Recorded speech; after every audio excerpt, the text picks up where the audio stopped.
ఒక తోటలో ఒక కొమ్మలో ఒక పువ్వు పూసింది.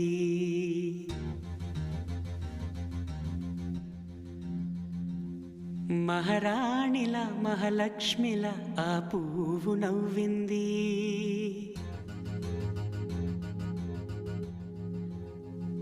అలాగే నవ్వుతూ ఉండాలని,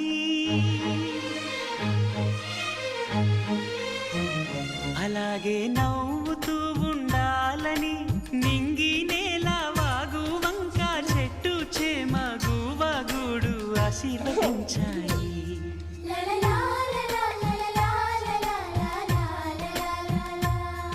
ఒక తోటలో ఒక కొమ్మలో ఒక పువ్వు పూసింది. మహారాణిలా మహాలక్ష్మిలా ఆ పువ్వు నవ్వింది.